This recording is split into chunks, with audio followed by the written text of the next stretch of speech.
It is Thursday, May 13th, 2021. This is the Make the Money and Run podcast for Thursday, May 13th, 2021. Hey, hello, everybody. That's Charlie really good. Jason Free Love on assignment.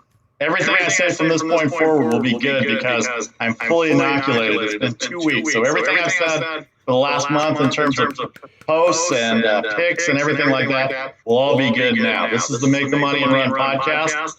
As we said, we're here every Monday, Thursday, and Friday. Facebook Live, YouTube page. If you miss any of the live broadcasts, download and subscribe anywhere you get your podcast. Charlie, we're here. Let me update some baseball scores here since I had some picks on the website earlier, on the page earlier. The Tigers are holding off the Royals 4-3 in the top of the ninth. What happened to the Royals? They're in a 10-game losing streak. Great pitching matchup in Milwaukee. Corbin Burns, who set the record for 52 strikeouts, no walks, just for the season, actually at any period. 1-0 Cardinals because Jack Flaherty is an underdog, and you never get Jack Flaherty as an underdog, and that was one of my picks as well, too. White Sox 2-1 in the top of the sixth. And then one final, the Blue Jays get 4 in the ninth off Will Smith to beat the Braves, and I think take 2 out of 3 from Atlanta, 8-4. Toronto over Atlanta were struggling a little bit. By the way, the White Sox up 2-1. Everybody thought this was going to be the Dodgers conversation, but the White Sox are plus 64 in run differential after outscoring the Twins by 11 last night. They're looking for a sweep. All right, that's all out of the way. Sorry if you hear echo in the background of the folks out there, but Charlie, how are you? Hey, listen, I'm fantastic. I'm glad to be here. It's been a crazy couple of weeks, and I'm really anxious to get back and be a part of the podcast again on a regular basis and talk some sports, talk some wagering, and there's a whole lot of things going on, and I couldn't be more excited to be back. By the way, I just want to mention White Sox. I just caught a little bit of it today, and I want to read more of it, but on 538 under the sports section today, they've got a thing about Giolito and how he changed his pitching motion and why every pitcher in the major leagues wants to do the same thing. So if you're kind of a geeky person about the technical part of baseball, that might be a great article for you to drop in on and read. I love reading articles like that. There's no doubt about it. I used to pitch up to college, and so I love that. By the way, I like to mention it all the time. Lucas Giolito, Max Fried, Cardinals starter Jack Flaherty, same high school team in Westlake, California. All three of them in the major leagues, all three of them aces for their teams. So how did they ever lose again? That's what I want to know. Who are those fourth and fifth starters in high school, if they have fourth and fifth starters? I don't think they did. How did they lose? That's what I want to know. All right, you see the odds coming up on the bottom. As we said, there are games going on already. Those are the National League odds, the American League odds. We'll get the National League started off right now in Major League Baseball. How about the San Francisco Giants? They are unbelievable right now. Let's go through the odds first. 146 at Pittsburgh. DeSclafani and Crow. Cincinnati, 135 at Colorado. 11 the total. Look for a lot of runs there. Luis Castillo, Chichi Gonzalez. Miami, 124. At Arizona, 8 is the total with Trevor Rogers. If you haven't seen Trevor Rogers pitch for Miami, he is outstanding young pitcher for the Marlins, and he goes up and he's the road favorite, which is very rare for the Miami Marlins against Merrill Kelly and the Diamondbacks, who are playing a little bit better now. Moving on to the American League, we've got the Boston Red Sox, 105, pretty much a pick with Oakland, 9 the total. Garrett Richards and Sean Manaea. The Oakland A's, best record in Major League Baseball. Has already beaten the Red Sox in the series, Game 3 tonight. Manaea on the hill. Pretty tough to sweep Boston in Boston, especially when they got the second best record in baseball. Garrett Cole was awesome last night. 12 strikeouts in 8 innings. Jamison Tyon's a 128 favorite. Tampa Bay at Tampa Bay, 8's the total with Rich Hill on the mound. Christian Javier lost his last time to Toronto at home, a 195 favorite against the Rangers, who just got swept by the Giants. You get swept in a 2-game series, Charlie? Do they call that a sweep? Well, you know what? If you can have a 7-inning no-hitter, yes, you can get swept in a 2-game series. It's still not a 7-inning no-hitter, by the way. Fultonevich and Javier, and then Cleveland, who's last few weeks actually considerably playing better the last few weeks. They're in second place behind the White Sox. They're $1.17 with Zach Plesac at Seattle, 7.5. Logan Gilbert, check your baseballreference.com for Logan Gilbert. 7.5 the total. The late game tonight in Major League Baseball. But what a week in Major League Baseball, Charlie, so far this week. Yeah, and just to play off of that last game, that Cleveland-Seattle game, man, has Seattle become the May team that we always thought they were? I mean, that team comes out in April, and you have all this wonderful hope. Oh, the Mariners, they look so good. And then May hits, and it's, oh, the Mariners. I mean, I feel so bad for Seattle fans. They are so loyal. They are so wonderful up there. They support that team. And, man, they just can't get through the month of May. I just do not understand it. A couple years ago, Mitch Haniger, Bay Area product here, watched him play in high school, got hurt in May. They got off to a great start in 2019. Shout out to our friend Dave Sims, who does the TV and radio play-by-play for the Mariners.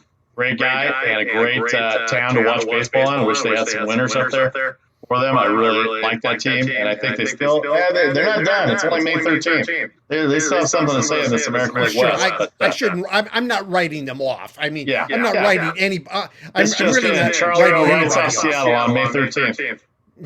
No, don't. Please. It's on record now. Oakland, the best record in Major League Baseball. San Francisco, the best record in the National League. Bay Area representing Major League Baseball right now really well, Charlie. St. Louis, San Diego, LA, Milwaukee Trail in the National League. We mentioned the plus 64 in run differential for the White Sox.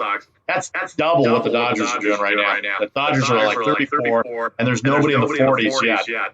Boston, New York right there. Cleveland and Houston both have 20 wins apiece. Seattle 17 and 16 or 18 and 17 and 18, something like that in the baseball notes today. What do you like about baseball this week, Charlie? What's turned your attention the last 3 days? Well, I got to tell you what I like about baseball this week, and it's going to be a series that's coming up this weekend, and that is that St. Louis is at San Diego this weekend. And I think that's going to be a heck of a series to watch. As a matter of fact, they're going to be Sunday Night Baseball. So that will be that'll be a good series to watch coming up. But, just a lot of things, where we had written the Yankees off, all of a sudden now the Yankees are 8-2, and they're coming back. I saw that crazy stat with Garrett Cole where, he hasn't walked anybody in a month. Really? Who does he think he is? Corbin Burns? I know. I mean, it's just nuts. I think he's only walked 3 batters so far this season. I mean, it's insane. I was looking through the stats last night, Vasu, and the domination of pitching is just crazy. And then I was looking at the stats of batters striking out, and you look at the way hitters are striking out, and it is just phenomenal, mind-blowing. I mean, these guys are on pace to strike out 150 plus times this season, and that was just unforgivable years ago. In that when we were doing minor league ball, you weren't with us yet. This is when the San Jose Bees were still in existence. I've seen many Bees games, though. We had a guy that was when they were independent, and for the life of me last night I was trying to think of his name. I know that John Atkinson could remember his name, and this guy was a strikeout or home run guy, and he struck out more than he hit home runs, and we kept tabs on him because he was going to strike out more than 150 times, and he did. John Jaha? Huh? John Jaha? No, it wasn't Jaha. This guy never made it out of A ball. Everybody thought he was going to because he was a Jaha sized guy. But he kept striking out, and because he kept getting over 150 strikeouts a year, nobody would promote him. And now he would probably be a starter someplace. It's just crazy the way the whole paradigm has shifted. And it's a pitcher's paradise. Very interesting how baseball has changed over the last 20 years because the 3 outcome at bat is the home run, the walk, and the strikeout. A lot of people want action in the game. The younger generation wants action. It's hard to get action when you're only having 3 true outcomes in the at-bats. That's the one thing about it. And then I'm going to say my age here because I still like pitching duels. I saw Jack Flaherty and Corbin Burns on the docket today, and I'm like, it's on YouTube, and yeah, you can get it on YouTube, but it's not like watching it on TV or in a sports bar or something like that. By the way, thanks to YouTube for letting us put our show on there too. Yeah. So we want to make sure we say that as well too. But yeah, it's different, and everybody wants action, but then there's three outcomes. One thing to look at, the Baseball Reference does a good thing in this, and we'll get more into it as after we get through the playoffs and all that. But when you get on and check pitchers' records, there's a stat called FIP. It's called, you know that stat, Charlie? You know what? I don't. It's called Fielding Independent Pitching. It's an ERA with the three true outcomes as whatever the three true outcomes happen. What's the ERA on the three true outcomes? So you can tell who's effective and who's not as a pitcher, in spite of the defense, in spite of all the errors and everything like that. So, like if somebody has a 5 ERA, but their FIP is about 3.1, then you know that they're very effective and they don't have anybody behind them. So it's really interesting to see, or if they walk people, or if they give up home runs, or whatever the situation is. But anyway, that's the point of the FIP, and that's what Baseball Fangraphs, BaseballSavant.com, and all these things are doing. Or all these outlets are doing now that are making a ton of money doing it too. By the way, baseball's getting all this stuff on. We should have done all this stuff 20 years ago, Charlie, in the minor leagues. We could have been making a good living. We could fake it like a majority are very, very good, but we could fake it like the bad 15 to 20% of scouts based on this stuff. Exactly. Doubt about it. All right, let's get back to the games itself. What do you like in the National League today? These are the start of series. San Francisco, Pittsburgh, Cincinnati, Colorado, Arizona, Miami is the finishing of that series. We'll preview the whole weekend of games tomorrow with Casey here. But the San Francisco Giants, the best record in the National League, Charlie, and now they've got 8 games, 4 in Pittsburgh, 4 in Cincinnati. And Descafini, who I thought as soon as he got out of Cincinnati was going to be a much better pitcher. So far, he's made me look good as a fake scout. He's made me look good right now. 146, 7.5 in total. Pittsburgh Pirates a problem. They've got players on the team that can hit. Their closer's really good. I don't think he's given up a hit in like 29 innings, according to Marty Lurie. But Richard Rodriguez, but the rest of the team, Brian Reynolds is a good player. He led the league in hitting one year, but there's just not a lot going on with Pittsburgh right now. With all apologies to John Parado, but Descafini, a little pro tonight. Cincinnati started off really well, and now they're struggling a little bit. They're going to Colorado, who actually played pretty well. They should have won game 1 of the doubleheader yesterday. They lost that one. But their bullpen struggles too. But Ryan McMahon's having a great year. I always like to shout out the McMahon kid, family friend. And then Charlie Blackman's come back a little bit, and they've got hitters on that team. Trevor Story, I'm sure he's trying to up his free agent marketability or his trade marketability for the Rockies coming up in July. But you got to think that Colorado's going to be tough for Cincinnati to go in and play 4 games.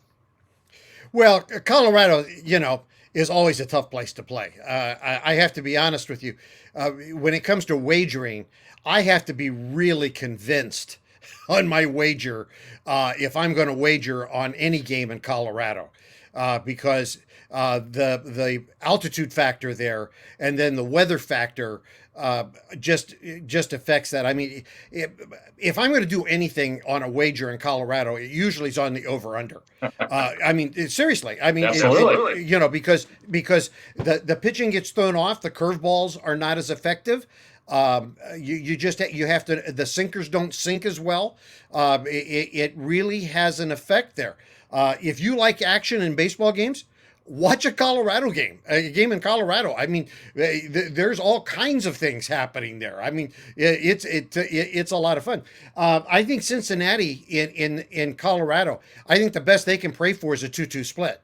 I mean, first of all, in 4-game series, that's really what you can pray for on the average is a 2-2 split.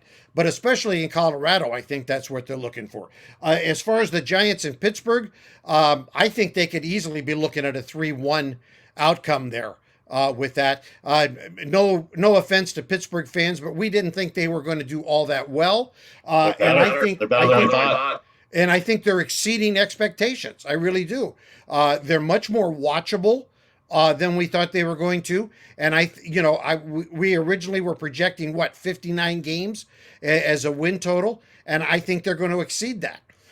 So you take little victories at this point with a team like them, and you build off of that. But I think the Giants are probably looking at a 3-1 outcome in that series this weekend. And the Giants go from Pittsburgh to Cincinnati. Cincinnati had a home series, and then they go to Colorado, and then they come back home to play the Giants for 4 more. So the Giants should have a pretty good road trip based on how the Pirates and the Reds are playing. The Reds have struggled a little bit. They came out of Pittsburgh. I'm sorry, Cincinnati came out of Pittsburgh where they beat them 3 out of 4, where they swept them actually. So they might be going into Cincinnati and Colorado with some hot bats going in, and that's a good place to go if you got a hot bat. That's for darn sure. If you haven't seen Trevor Rogers pitch for the Miami Marlins, make a point to do it. He's the best thing to watch on the Marlins right now. They've got a lot of good players on that team. Don Mattingly's done a wonderful job with that team. Trevor Rogers, left-hander, reminds me, I can't think of a left with that motion, but I've seen him pitch 3 or 4 times, and he is very, very effective. He shut out the Orioles 3 weeks ago on a Wednesday afternoon. He's got the Arizona Diamondbacks and their hot bats right now on the road. Merrill Kelly going for the Diamondbacks tonight. The stretch of the lead, the Diamondbacks, I think, are 5 games back in the National League West. A lot closer than everybody thought. Bumgarner pitching better. Christian Walker back in the lineup. They've got Peralta's back. They've got guys on that team that can hit. Nick Ahmed is a great shortstop. If you haven't seen much of the Diamondbacks this year, they're worth the watch, and this is actually a pretty good game to watch tonight if you have access to the Miami Marlins and the Arizona Diamondbacks tonight, Charlie. Yeah, it's when you're talking about a 189 ERA, there's somebody that you want to watch pitch because somebody's pitching really well. Anytime you got a pitcher that's sub 2 on an ERA, there's a pitcher you want to watch in 21st century baseball. Exactly. But worth watching. I don't care what the rest of the league is doing. A sub 2 ERA, something good is happening there, and it's worth watching. So yeah, that's going to be a very watchable game. Miami building up a good rotation there with Alcantara, and they've got Pablo Lopez there as well too, and Trevor Rogers. So 3 good young pitchers for the Marlins to hopefully catch up with the other NL East teams who are not playing very well right now. The Mets are on a roll, but DeGrom is out. Their bullpen's actually pitching well. They had a big win over Baltimore. I think they swept Baltimore in these last 3 games that they had. Philadelphia's had a tough time in Washington. I think they lost today. Let me update that score right now. I think they were down 5-1 last I saw to Washington. Cardinals still 1-0 over the Brewers. Bottom of the 8th, White Sox added a run 3-1. So far, I'm having a winning day. If you saw my post earlier, you saw the 3 winners, the Blue Jays and the White Sox are second. The Cardinals are going right now, so I'm not going to jinx myself and say it's completely done yet. But we'll start off, and we'll get more picks in later at the end. Let's move over to the American League. Let's talk about the Giants a little bit, Charlie, because they are the best record in baseball in the National League right now. Descafini, Cueto, a little bit hurt, but their starting pitching is great. But here's where I think the pitching has benefited because their defense is unbelievable, and I think a lot of people are undermining the San Francisco Giants defense. Everybody knows the names. Everybody wanted to get rid of them 2 years ago when they were losing 3 years ago. Oh, this is an honorary contract for the World Championship team, and now Crawford, Belt, and MVP candidate Buster Posey, second in OPS in baseball behind Mike Trout, who, by the way, is pretty good in case you haven't seen Mike Trout play. But Buster Posey having himself quite a year, MVP year. Their defense is great. Bullpen might have been overused in the beginning. McGee and Rogers seem like they're coming back a little bit.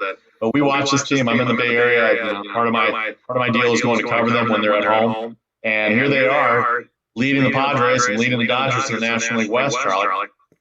Yeah, well, I think one of the things that Posey may be benefiting from, he may be one of the few guys that's benefiting from COVID, is that he took last year off, mostly because of family issues. They adopted a set of twins, and because of a whole lot of things, I won't go into all of it, but it's really a cool story if you want to go back and take a look at it. But he took last year off. And I think that health-wise, he may well be benefiting from that. And he is, he's doing very well. I always worry about Buster from the standpoint as a good player, but as a catcher, that position just destroys players over the course of time. I watched Johnny Bench over the course of one of my favorite all-time players. I watched his career go down over his career, the timeline, because just the toll that catching took on him. And he eventually went to third base, first base, but he never fully recovered from that. And I've always been hopeful that Buster at some point would do that. But he seems very reluctant to do that. But how could I say do that now? I mean, gosh, he loves to catch and he's being productive. So who am I? Go get him, Buster. And Crawford, I've heard a lot of people say, well, ceremonial contract. I can be happy to say I've never been one of those guys that said get rid of Crawford. That guy, there are some guys that are the heart, and that guy, when that team goes lub dub, it's Crawford that's going lub dub. He has been that guy. And Brandon Belt, my grandson and I have had a running joke the entire time that Brandon Belt has been with the team. And we used to go, and there he is, the MVP known as Brandon Belt. Except that I have become so wrong about Brandon Belt because over the last several seasons, this guy has done nothing but get better and better. And hats off, Brandon. You're doing a good job. Thanks to everybody on Facebook Live and watching us on YouTube as well. If you missed any of the live broadcast, especially our picks now, that our picks are going to be so much better now that I'm past my shot time, my inoculation time, and my vaccination time. I'm all good to go. Thanks to David and Donald for watching us on Facebook as well as on YouTube. If you missed any of the live broadcasts, download, subscribe on Apple, iHeart, or SoundCloud, Spotify, anywhere you get your podcasts. All right, let's move on to the American League, Charlie. A lot of things going on in the American League right now. By the way, you can see the NBA lines. We'll get to the NBA a little bit last weekend of the regular season for the play-in tournament next week. The Oakland A's have gone into Boston, traditionally a house of horrors for them. They've won the first two games. Garrett Richards is going to be the opponent tonight for Sean Manaea. Red Sox, one game back of the A's in terms of best record in the American League and in baseball. A pick 'em basically a 105.9 the total. Pitching's dominated these first two games, Charlie, both on the A's side in terms of the rookie yesterday. But who pitched on Monday? I had him on Monday too. He was one of my picks. But anyway, they win 3-2. They get a 4-1 victory last night against Boston. Terrible base running by Boston. Terrible defense by Boston last night. Even a balk by a veteran pitcher like Eduardo Rodriguez to give them a run. Matt Olson hits a home run for them. And here they are, Charlie. The Oakland A's, amidst all the controversy like every year, that has nothing to do with the players or Billy Beane for that matter in this fact. And we'll talk about that in a second. But here they are with the best record in baseball on May 13th, 2021. Yeah, this team has been consistently a very good baseball team for a long time. It was interesting to me. I haven't had much time to spend at my favorite website, 538, and I was there today, and I was just looking at some of their projections. I was really surprised to see that they only have them projected at 88 wins right now, and they have Houston projected at 92 wins. So they have Houston projected to win that division. But the Athletics, they're a crazy little team that just keeps chugging along, and they always have a great minor league system. And if somebody goes down, I always tell people, if you think the Athletics are going to suddenly get bad because of an injury, you need to look and see who's at AAA and who's at AA.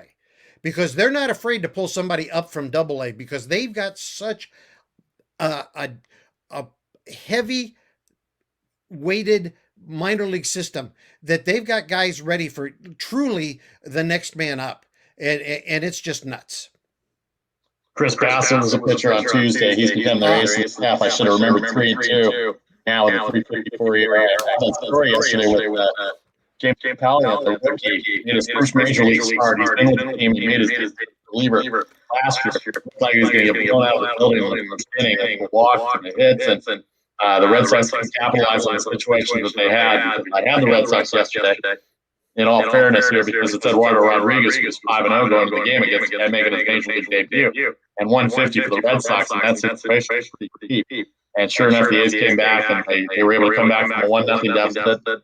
And the Matt Olson home run. Elvis Andrews starting to hit the ball well for the A's as well, too. But give them credit amidst everything that goes on with them over the years. They are the best team in baseball right now. Their bullpen is really good. They found a closer in Jake Diekman. Jake Diekman has turned out to be a really good closer. Those of you in Philadelphia and Tampa Bay and places he's been before remember what kind of fastball he has. He's definitely showing it off in Oakland right now.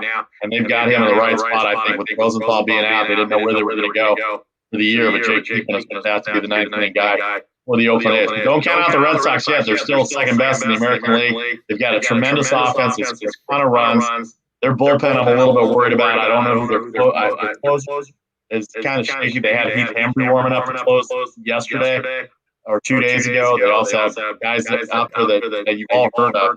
But they're not named names, and they don't score a lot of runs. They might have a tough time, especially in the division, especially if the Yankees start to form around with their pitching and Garrett Cole. Corey Kluber seems like he's pitching well. Jordan Montgomery's not that. This guy on the screen right now, Jameson Taillon, a great pitcher with Pittsburgh. The cancer scare has come back and pitched well with the Yankees right now for them. And, of course, Chapman at the back end of the bullpen. It is lights out when he's on. He's on.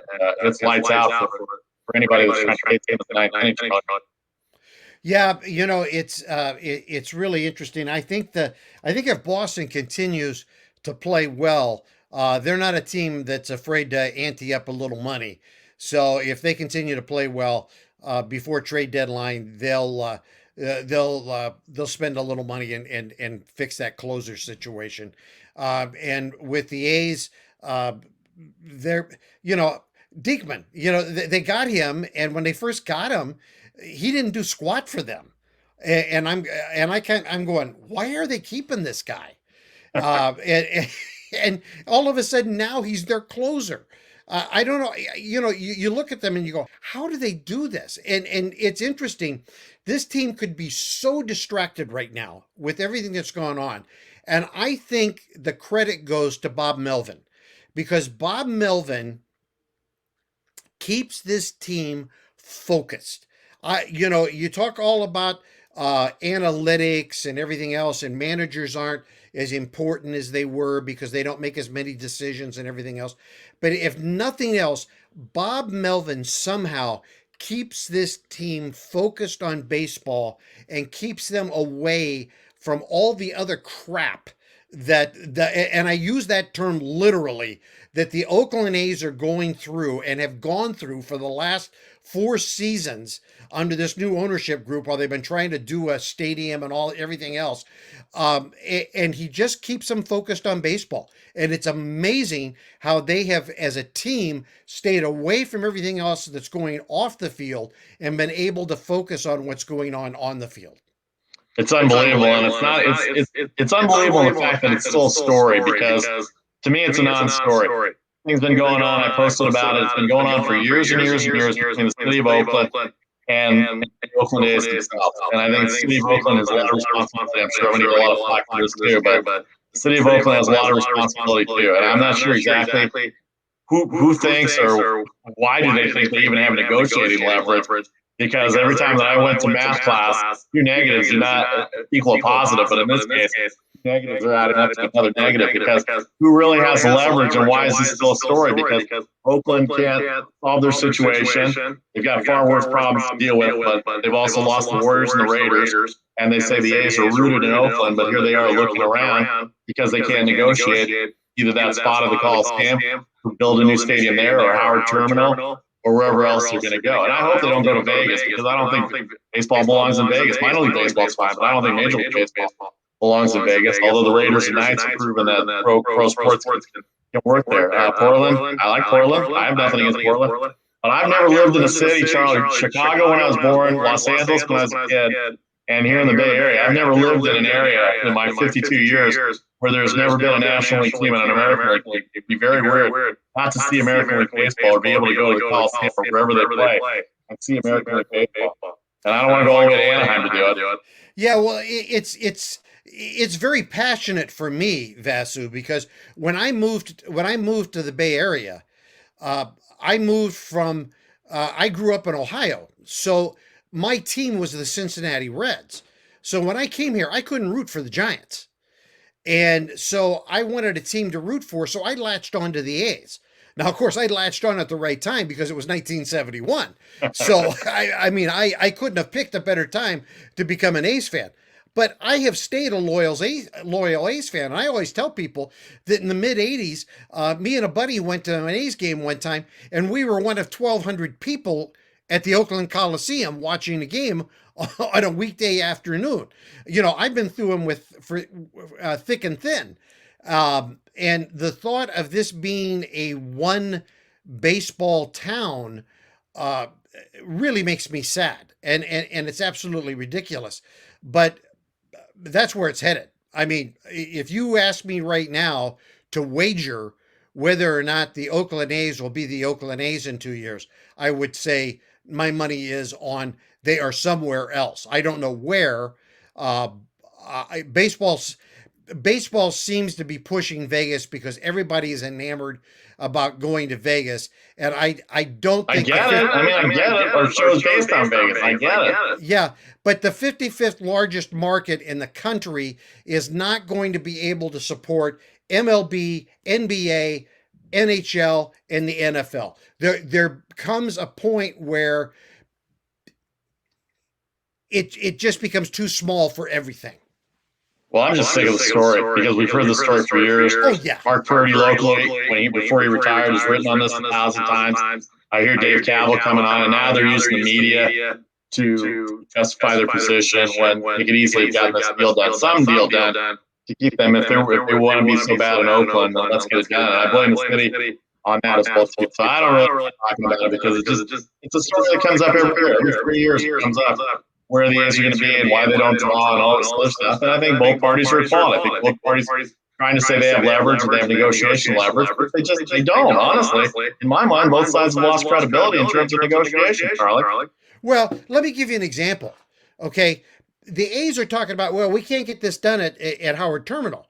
But the A's owner managed to somehow buy half of the property at the current Coliseum site. Okay, he managed to get that done because what he is he's a real estate guy. His family, he comes out of the family that owns the Gap.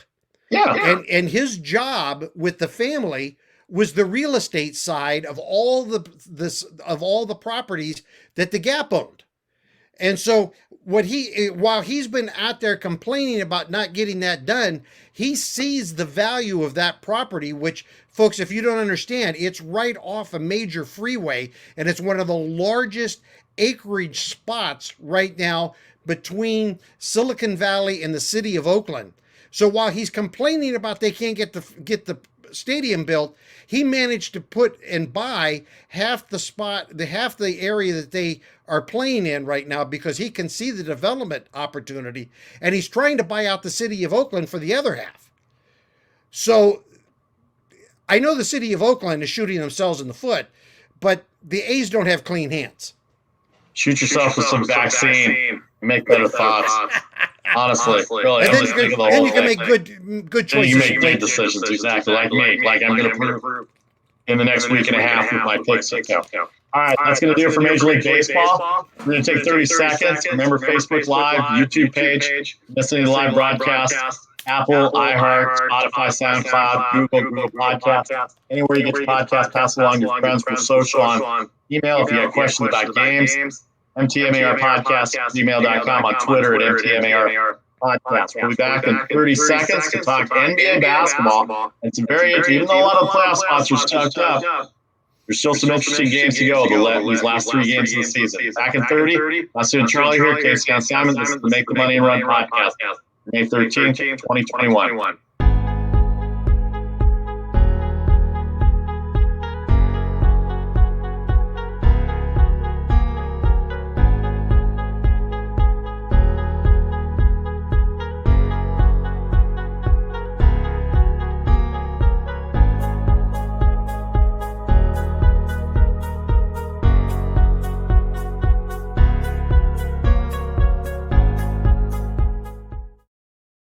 Welcome back to the Make the Money Run podcast for May 13th, 2021. Vasu Battle Party, Charlie O here.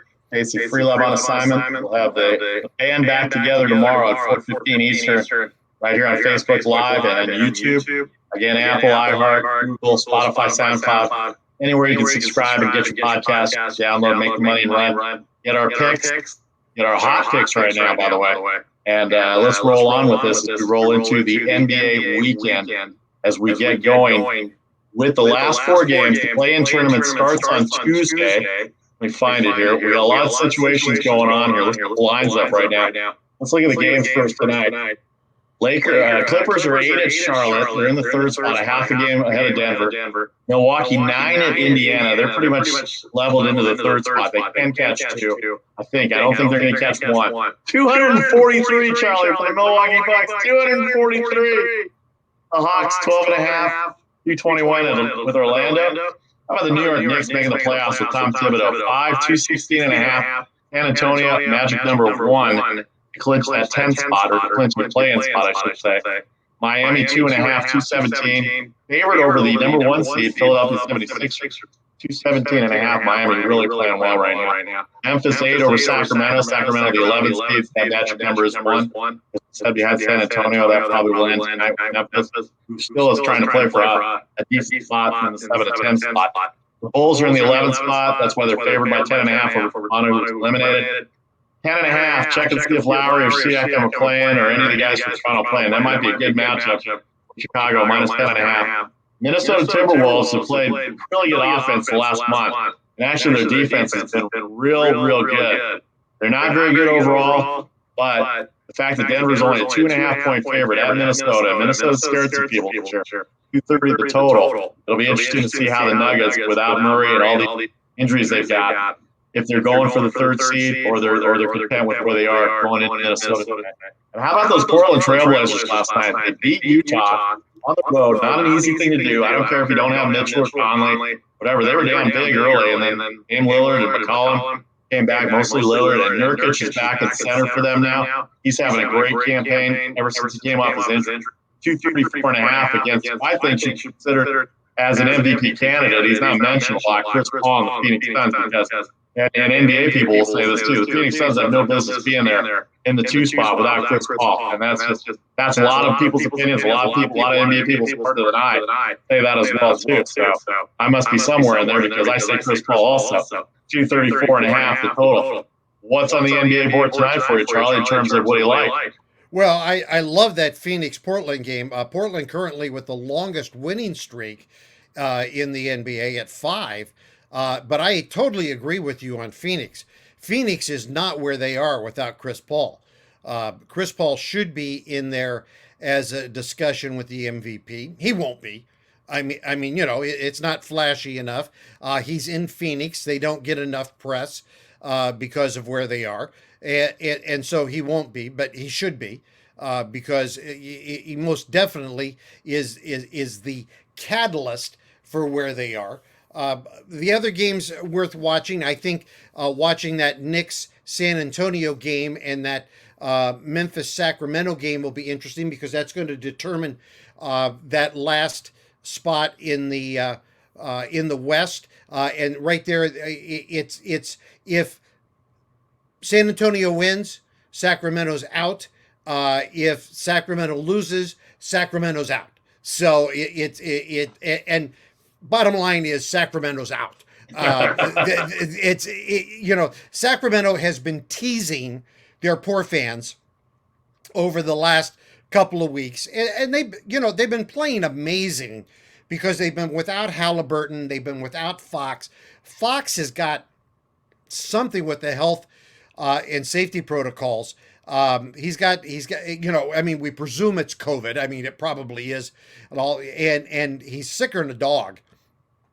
And the NBA's been following up on this because they get these different strains now. As a matter of fact, the Yankees got hit with something. They've got 8 people out with between coaches and players right now there. So everybody's not out of the woods on that deal there, but it's It's a tough one. I think that's going to be interesting to watch. Milwaukee at over 240, that 243. Yeah. That's just crazy. That's just crazy. That'll be interesting. Atlanta, I don't know if Atlanta's going to be motivated to win by 12 and a half tonight. I mean, they've clinched their playoff berth. I'd be a little, Vasu, when these last few games in the NBA before the playoffs begin, I think everybody has to be a little careful about their wagers because some of the teams aren't going to care a whole lot because you got to look and see whether or not they can advance in the playoffs. Now, if you've got a shot to advance in the playoffs, then the game is meaningful and probably worth wagering on. If they can't do anything, they're probably going to rest players. I'll give you a great example of that. The Knicks game is pretty important tonight. The Miami game is pretty important tonight. Portland is important, obviously, because they want to be in. They want to be in the top 6. Portland right now is 5. Dallas is 6. The Lakers are 7. Portland and Dallas have 29 losses. The Lakers have 30 losses. Golden State has 33, so they're not going to catch them. So it's going to be, and Denver has 24, so they're not going to catch Denver. So the Portland-Phoenix game is very important. The Dallas games, the rest of the year. The Lakers games are going to be the rest of the year. And in the East, everything's pretty much settled. How about the Washington Wizards, by the way? They're going to make the playoffs. Their magic number is 1 with that great comeback victory against Atlanta. Atlanta, Miami, and New York all have 31 losses from 4 to 6. And I'll tell you why those 3 games are important. Because Atlanta, as I said, Atlanta, Miami, and New York all have 31 losses. New York is in the 6th spot right now. Actually, I don't know. These are alphabetical order. I don't know who has the tiebreakers. But there's a difference between finishing 5th and 6th in the East. The 5 seed will get the 4 seed, Atlanta Hawks, or the Milwaukee, or the Miami Heat, or the New York Knicks. But the 6th seed will get the Milwaukee Bucks or the Brooklyn Nets, depending on how those 2 teams finish. And that's going to be a tough act to follow because I would rather play Atlanta, Miami, or New York in the first round than I would want to play the Milwaukee Bucks or Brooklyn Nets in the first round, let alone the Philadelphia 76ers in the first round. And that goes the same for the West as well, too, because Utah and Phoenix are at the top. Let's get to those notes here. A lot of things to talk about from the NBA standpoint. Find that here. There we go. Portland over Utah. The Golden State had 2 W's, against Utah and Phoenix. That was the 2 best teams on Monday and Tuesday. That was great for the Warriors. Washington, 2 on Chicago for 10th right now. And then San Antonio's magic number, you said 1 over Sacramento. Portland, Dallas, LA battle for 6. And then Phoenix, Utah, Philadelphia, Brooklyn, the top 2 in the West and East. None of the 3 seeds can catch the top 2 seeds. It's just a matter of who finishes 1 or 2 between Utah and Phoenix. 1 game back in the loss column. They have 1 more game to play with than Utah does. And then Brooklyn is 2 back in the loss column. Philadelphia has 1 game to play with for that 1 seed as well. Milwaukee cannot catch them. The Clippers cannot catch those seeds. So it's very interesting, Charlie, in terms of these seedings right now, because there are certain teams you don't want to play, and you said they may take it easy. But I think they're going to be motivated to play because the more wins you have, the better shot you have to be out of the lower part of the bracket. Yeah, and I got to talk about the Nets. I just got to see the highlights last night, but the Beard was back last night. They look great with him back. He might be the best player. I got to tell you, he might be the MVP. He made a pass through 4 players last night to a guy who was cutting. And I don't know how he saw the cutter. I don't know how in the world. Now, he saw him because it's James Harden. He's an underrated passer. I think people don't recognize the fact that he's an underrated passer. But he passes this ball, 40 feet through 4 players. And I mean, if you have any doubt how great he is, not shooting, but as a passer, I mean, it was practically like, just give him the MVP trophy right there. I mean, it was just incredible. And I don't particularly like the guy, but it was It was just incredible. I mean, it was phenomenal. And I'll tell you what, they get those three guys healthy and on the floor together, that is going to be a scary, scary bunch. And I think they're going to be healthy because they haven't had to play that much. And I'm telling you, when they have played together, they've played beautifully. And I'm telling you, I'm anxious to see them play basketball because when they're together, wow. Well, let me tell you this and see how you feel about this. They've only played together 9 times this year. The next one they play will be their ninth, I guess. Kyrie Irving did not play yesterday. Health reasons. It was not COVID, but it was health reasons. Kevin Durant's back, and he can crawl like baseball. Hitters that can hit, crawl out of bed and hit. He can just crawl out of bed and shoot. He'll put 25 up, no problem. But the biggest key right now, since they made that trade, the Rockets made that trade to give the Nets heart. The Brooklyn Nets, not the New Jersey Nets. The Brooklyn Nets are 26-8 since James Harden has joined the Brooklyn Nets, and he is clearly the best person, best asset they have to be the point guard, more than Kyrie Irving is, more than Kevin Durant is as far as controlling the ball. He knows how to pass. Don't forget, people, a few years ago in his MVP year, yes, he led the league in scoring, and he does shoot a lot, but he also led the league in assists at almost 11 a game. He is a tremendous passer. He's got tremendous basketball IQ, and I think he gets a lot of flack because of either the complaining or the complaining for years that he did in Houston, or what people perceive to be him wanting out and forcing a trade.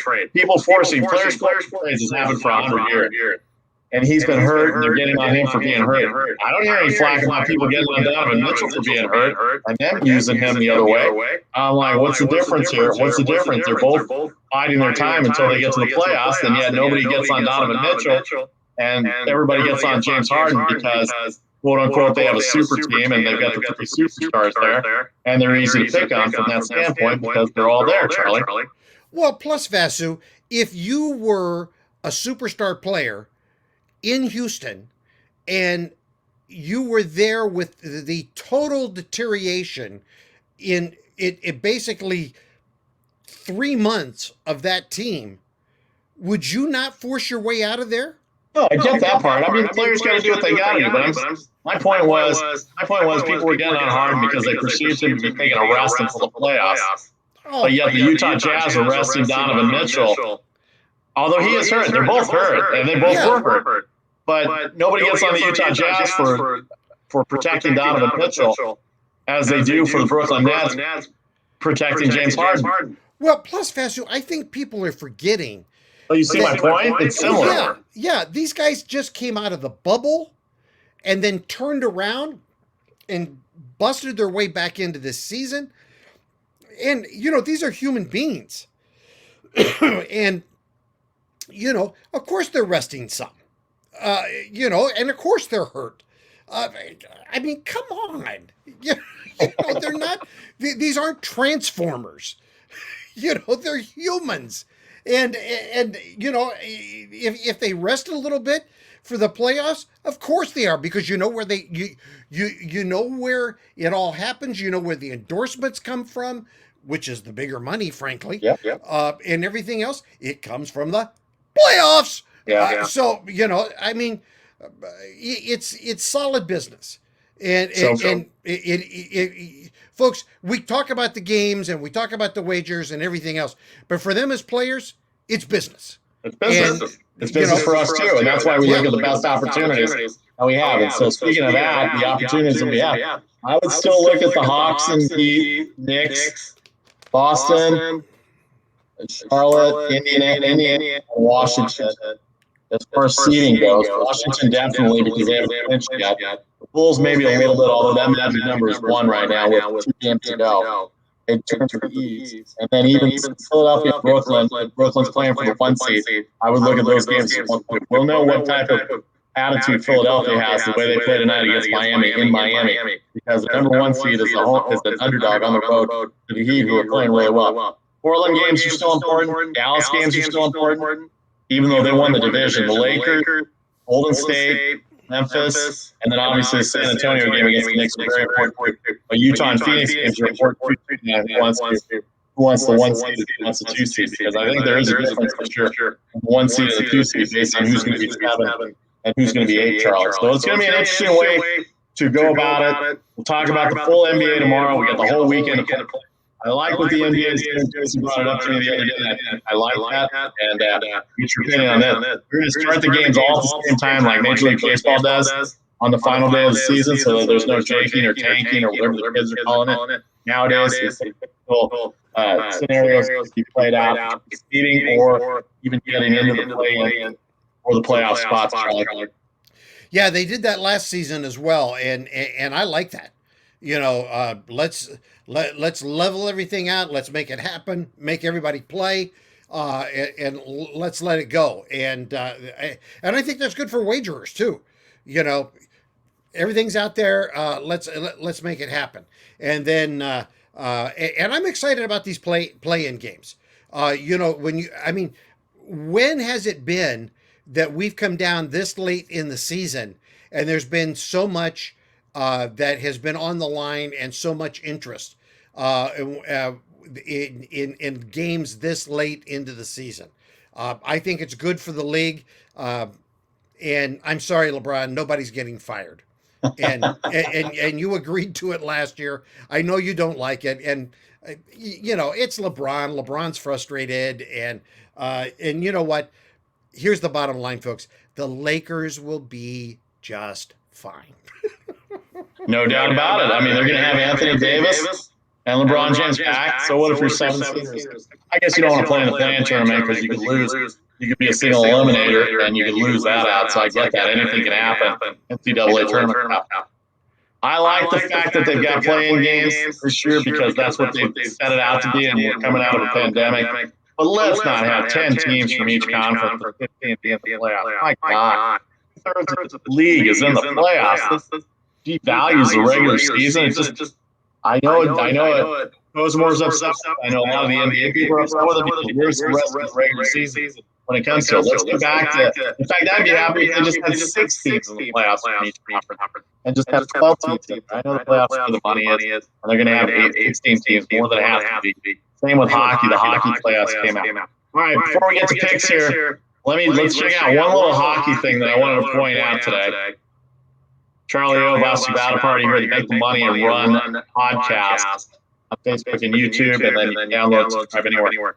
Big game in Colorado tonight. Believe it or not, in hockey, this is the last seeding for the playoffs. All the playoff teams are determined. And for those that don't know, the top 4 seeds in their new format, 4 divisions now, and the top 4 seeds in each division will play each other 1, 4, 2, 3, and then they'll reseed, and then they'll play each other in a tournament to get Stanley Cup.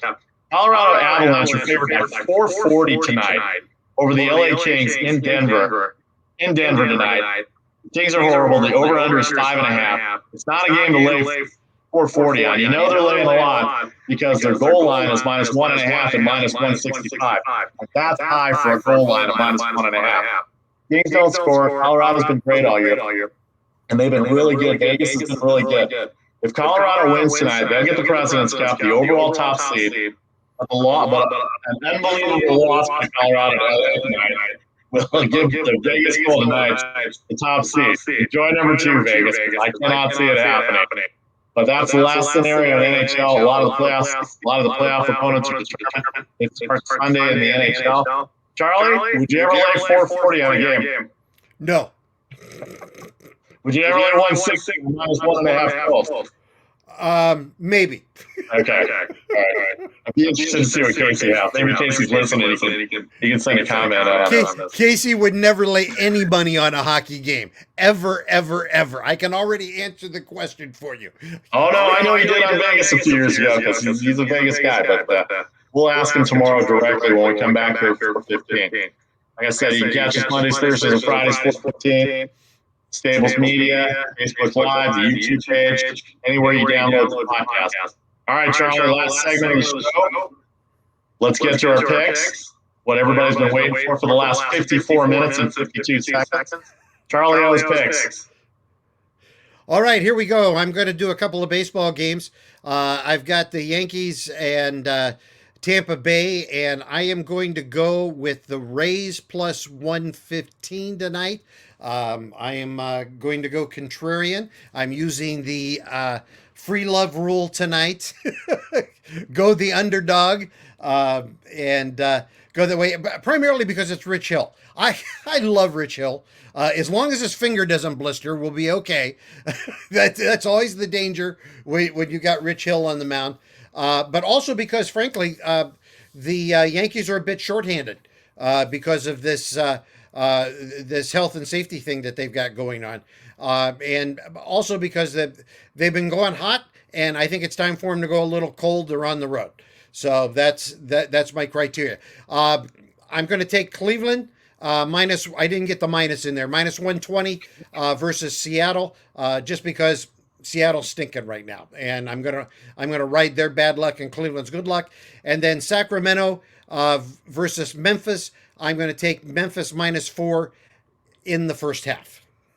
And Charlie thinks the Kings are going to be eliminated tonight. Memphis minus 8. They're playing for the play-in as well too. So San Antonio New York game might not matter, but the Knicks still playing, depending on what seed they want to get in the East. All right, my picks are.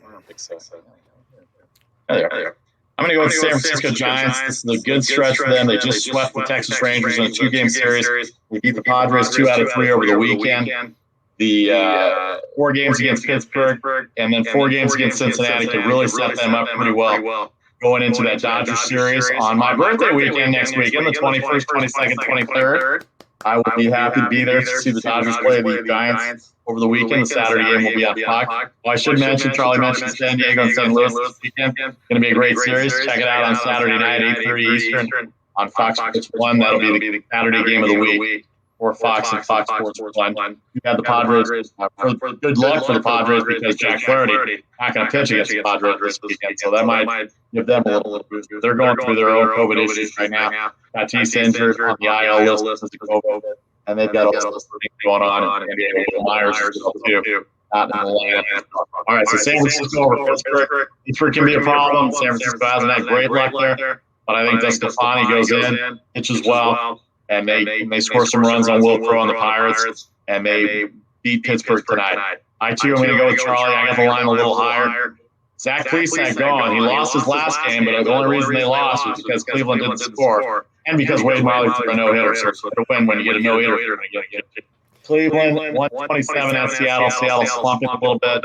They just got swept by the Dodgers. They had a chance to win both of those games against the Dodgers. Kind of flexing them up a little bit on Seattle.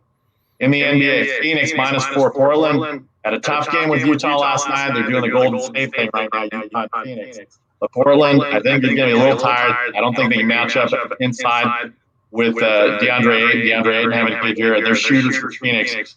They've got more shooters than Portland does, and I think Phoenix's defense is really good, and they can shut a little bit. Knicks minus 5 over San Antonio. They want to win, get out of that 6 spot. Nobody wants to face Milwaukee or Brooklyn in the first round. It'll be a lot easier for the other. And then Miami, 3.5-point favorite over the 1 seed, Philadelphia 76ers. How serious is this going to be? Ordinarily, this would be very surprising to see the Sixers as an underdog. But if you watch the Heat play the last 3 weeks, they've put it up from 8th place all the way to where they are in 5th place, and I believe they have the tiebreaker for the Knicks. I believe they have the tiebreaker. I know they have the tiebreaker over the Celtics, and I believe they have the tiebreaker on the Atlanta Hawks as well too. So Miami minus 2.5. An all-around game. Jimmy Butler always wants to play well against Philadelphia, and Embiid, the MVP candidate, will be there as well too. All right, Charlie O, some Battle Party. Make the money and run every Monday, Thursday, Friday, 4:15 Eastern, 1:15 Pacific, right here live on Facebook and YouTube. Check out the stablesmedia.com page as well too. If you miss any of the live broadcasts, first of all, why would you? Our books are outstanding right now. Our info is outstanding right now. Why wouldn't you want to join us live? Download and subscribe anywhere on Apple, iHeart, Spotify, SoundCloud, or Google Podcasts as well too. That's going to do it for us today. Casey will be back tomorrow. We'll have a full house. This has been the Make the Money and Run podcast for May 13th, 2021. Have a great afternoon. Enjoy the games. Good luck. With Casey back tomorrow, we'll talk NFL release as well too. Have a great day. We'll talk to you tomorrow. 4:15 Eastern.